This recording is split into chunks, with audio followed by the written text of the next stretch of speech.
السلام علیکم، S M news کے ساتھ میں ہوں احمد ندیم۔ خبروں کا سلسلہ بڑھاتے ہوئے خبر شامل کرتے ہیں کراچی سے۔ ایس ایس پی ملیر کی خصوصی ہدایت پر ایس ایچ او قائد آباد امین کھوسا نے جرائم پیشہ عناصر کے خلاف کارروائیوں کا سلسلہ جاری رکھتے ہوئے ڈکیتی اور راہزنی کی وارداتوں میں ملوث گینگ کو گرفتار کر لیا۔ اسی حوالے سے مزید تفصیلات جانتے ہیں بیورو چیف ذوالفقار علی سے۔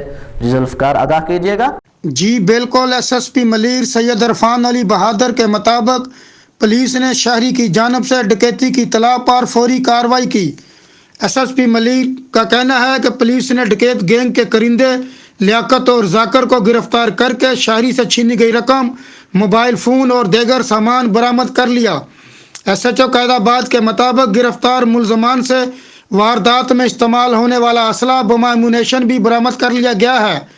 ایس ایچ او کا کہنا ہے کہ گرفتار ملزمان کے دیگر 2 ساتھیوں کی گرفتاری کے لیے چھاپے مارے جا رہے ہیں۔ انہوں کا کہنا ہے کہ ملزمان نے دوران تفتیش سراب گوڈ، شریف آباد، شرافی گوڈ اور جیکشن سمیت دیگر علاقوں میں چھینا جپٹی کی وارداتوں کا انکشاف کیا ہے۔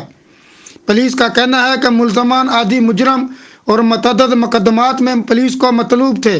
ملزمان کے خلاف شہری کی مدیت میں مقدمہ درج کر کے تفتیش کا آغاز کر دیا گیا ہے۔ جی بہت شکریہ ذوالفقار، تفصیلات سے آگاہ کرنے کے لیے۔